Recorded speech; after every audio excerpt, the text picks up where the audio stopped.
Hello everyone. Now let's begin with the new chapter, that is environment and sustainable development. Environment and sustainable development. So first question is what is environment? तो पहला question क्या आता है कि environment क्या है. ठीक है, what is environment?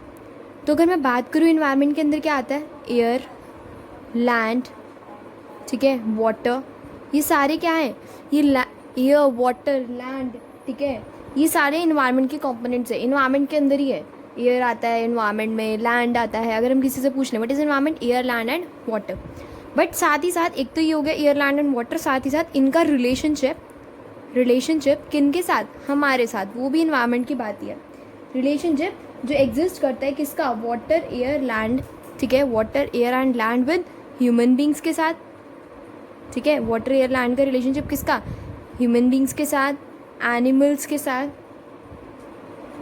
ठीक है, और प्लांट्स के साथ. ये सारा क्या है हमारा एनवायरनमेंट. तो बहुत सिंपल क्वेश्चन है, आते नहीं है, बट जस्ट फॉर नॉलेज कि एनवायरनमेंट क्या है, एयर, वाटर एंड लैंड, और उनका रिलेशनशिप जो एग्जिस्ट करता है ह्यूमन बींग्स के साथ, एनिमल्स के साथ एंड प्लांट्स के साथ.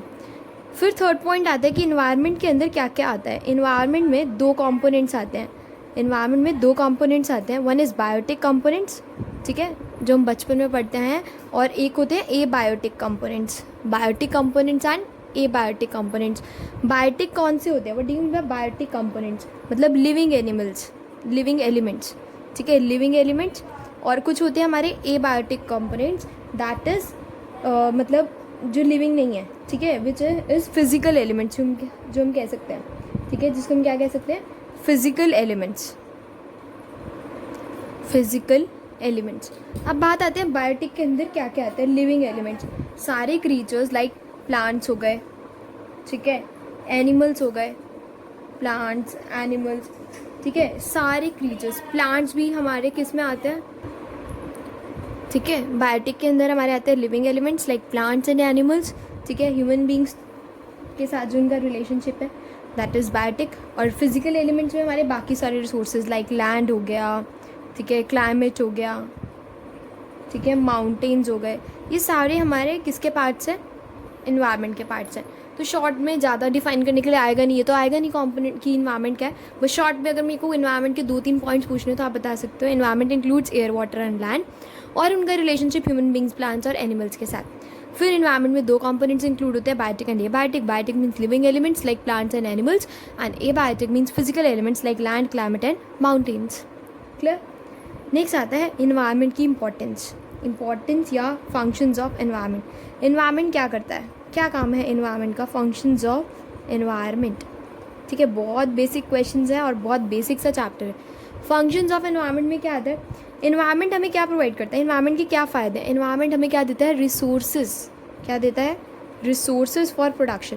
देखो अगर हमें कुछ भी बनाना है, हमें कुछ भी प्रोड्यूस करना है, लाइक मुझे मिनरल्स कहाँ से मिलते हैं, वुड कहाँ से मिलता है, वाटर कहाँ से मिलता है, ठीक है, वुड, वाटर, सॉइल, सारा कुछ हमें ये चीज़ें कहाँ से मिलती हैं, it is all being provided by environment.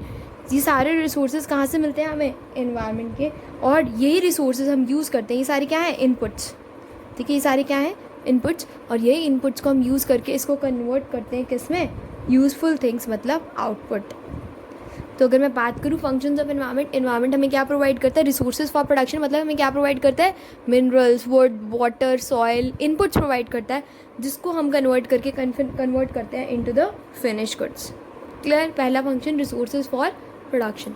Second, environment हमें क्या प्रोवाइड करता है, एनवायरनमेंट से हमें क्या मिलती है, लाइफ मिलती है, सस्टेन्स लाइफ. अगर हमें एयर ही नहीं मिलेगी, फ्रेश एयर टू ब्रीथ, क्या हम लिव कर पाएंगे, नो वी कांट लिव, अगर हमारे पास फ्रेश एयर नहीं होगी, ठीक है.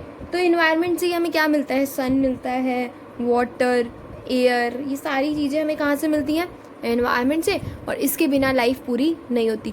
तो मतलब ये बहुत ज़रूरी है जीने के लिए. तो इन्वायरमेंट हमारे को क्या करता है, लाइफ प्रोवाइड करता है, एक तरीके से सस्टेन्स लाइफ. क्लियर. नेक्स्ट आता है third point, that is assimilates waste. Assimilates waste. Assimilates waste का मतलब होता है एब्जॉर्ब कर लेना. What do you mean by assimilates, मतलब एब्जॉर्ब कर लेना.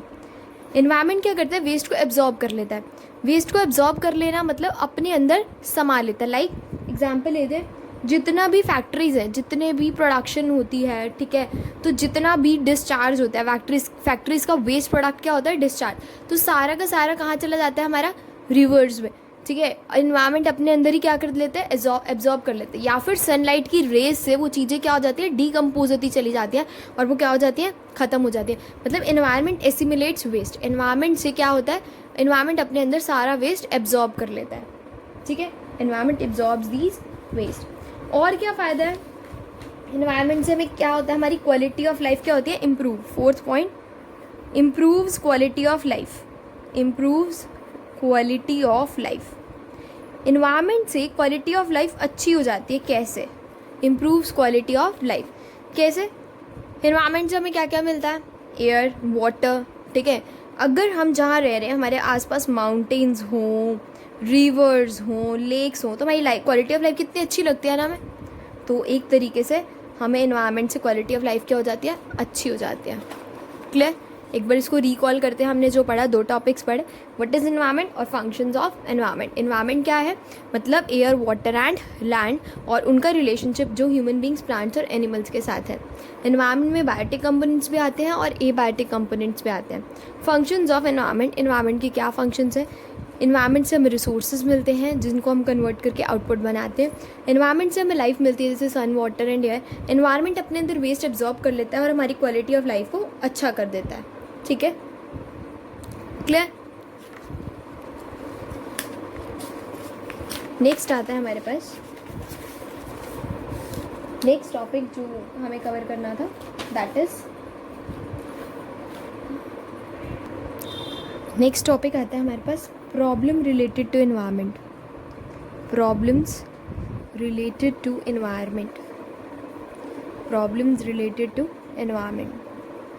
क्या क्या प्रॉब्लम्स एनवायरनमेंट से रिलेटेड है, प्रॉब्लम्स रिलेटेड टू एनवायरनमेंट। देखो, मेजर प्रॉब्लम जो आती है वो तो पॉल्यूशन, सबसे बड़ी पॉल्यूशन जो हमारे प्रॉब्लम है जो हमारे एनवायरनमेंट में है, दैट इज़ पॉल्यूशन। और क्या है, नेचुरल रिसोर्सेज का excessive use, excessive exploitation, excessive exploitation of natural resources. हम जो है रिसोर्सेज को ना बहुत ज़्यादा एक्सप्लॉयट करते जा रहे हैं, बहुत ज़्यादा एक्सप्लॉयट करते जा रहे हैं। देखो, पॉल्यूशन तो बहुत आसान टॉपिक है, ये पेपर में नहीं आता, जैसे what is air pollution, what is water pollution, what is noise pollution, ऐसा नहीं आता, ठीक है। Just go through the reading, read कर लेना बुक से पॉल्यूशन वाला टॉपिक, बाकी ये पेपर में नहीं आता, ठीक है। सो पॉल्यूशन तो आपको पता ही है, बहुत बेसिक सी चीज़ें हैं, air pollution, water pollution and noise pollution.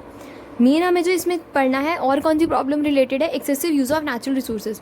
हम बहुत ज़्यादा एक्सप्लॉयट कर रहे हैं, हम अपने एनवायरनमेंट को बहुत ज़्यादा हम नेचुरल रिसोर्सेज को यूज़ कर रहे हैं, ठीक है। क्यों? क्योंकि हम क्या चाहते हैं, हम इकोनॉमिक ग्रोथ चाहते हैं, तो हम उसके लिए नेचुरल रिसोर्सेज को ख़राब कर ही जा रहे हैं, ठीक है। हम क्या चाहते हैं, इकोनॉमिक ग्रोथ, क्या चाहते हैं, इकोनॉमिक ग्रोथ। उसके लिए हम अपने एनवायरनमेंट को एक्सेसिव यूज़ कर रहे हैं, बहुत ज़्यादा यूज़ कर रहे हैं, और इसमें 2 तरीके की प्रॉब्लम आ जाती है। कैसे ख़राब कर रहे हैं हम एनवायरनमेंट को, एक तो हम बहुत ज़्यादा डिफॉरेस्टेशन कर रहे हैं, ट्रीज़ को बहुत ज़्यादा कट कर रहे हैं, और दूसरा हम लैंड को डिग्रेड कर रहे हैं, degradation of land, degradation of land. ये 2 काम हम कर रहे हैं, क्या कर रहे हैं, deforestation and degradation of land. Clear? तो पहला है कि हम नेचुरल रिसोर्सेज को एक्सप्लॉइट कर रहे हैं, deforestation and degradation of land. Deforestation मतलब हम ट्रीज़ को एक्सेस में कट कर रहे हैं, cutting of trees is known as deforestation. तो 1 मार्क में पूछ सकते हैं what is deforestation, cutting of trees. But एक चीज़ और, डिफॉरेस्टेशन क्यों किया जाता है, बिकॉज हम लोग क्या चाहते हैं, हम लोग चाहते हैं कि अर्बनाइजेशन हो, रूरल एरियाज़ ना रहें, हर जगह क्या हो, अर्बनाइजेशन, अर्बन एरियाज़ हो। उसके लिए क्या लगानी पड़ती हैं, इंडस्ट्रीज़, जिसको हम बोलते हैं इंडस्ट्रियलाइजेशन। क्या बोलते हैं, इंडस्ट्रियलाइजेशन। और इंडस्ट्रीज सेटअप करने के लिए हमें क्या करना पड़ता है, इसकी वजह से इंडस्ट्रीज़ को सेट करने के लिए लोग क्या करते हैं, डिफॉरेस्टेशन, इंड्यूसेस डिफॉरेस्टेशन, ठीक है। तो अर्बनाइजेशन लोगों को चाहिए, जिसकी वजह से वो क्या लाते हैं, इंडस्ट्रियलाइजेशन, इंडस्ट्री सेटअप करते हैं, और उससे इंड्यूस क्या होता है, डिफॉरेस्टेशन, डिफॉरेस्टेशन होने लग जाती है। तो urbanisation leads to industrialisation leads to industry set होंगी तो अर्बन एरिया होगा, और अर्बन एरिया होगा, अर्बन एरिया लाने के लिए उसकी वजह से क्या होंगी, डिफॉरेस्टेशन, मतलब ट्रीज़ बहुत ज़्यादा कट होंगे। तो ये हम कह सकते हैं industrialisation leads to urbanisation and which induces deforestation. मतलब इंडस्ट्री सेट होंगी तो अर्बन एरिया डेवलप होगा, बट और उसके लिए हमें ट्रीज़ को क्या करना पड़ेगा, कट करना पड़ेगा। तो इसलिए हम कहते हैं कि जो बहुत ज़्यादा पॉपुलेशन, अगर पॉपुलेशन बहुत बढ़ती चली जाएगी, पॉपुलेशन साइज़ बहुत ज़्यादा होगा, रहने के लिए लोगों को जगह नहीं मिलेगी, वो क्या करेंगे, ट्रीज़ कट करेंगे, वहाँ पे रहेंगे, ठीक है, कटिंग ऑफ ट्रीज़। एक नेक्स्ट प्रॉब्लम आती है डिग्रेडेशन ऑफ लैंड। डिग्रेडेशन मतलब लैंड को इतना ज़्यादा एक्सेस में यूज़ करना कि जो उसकी फर्टिलिटी है ना वो ही ख़राब हो जाए, ठीक है। सॉइल इरोजन की प्रॉब्लम आ जाती है, सॉइल इरोजन, ठीक है।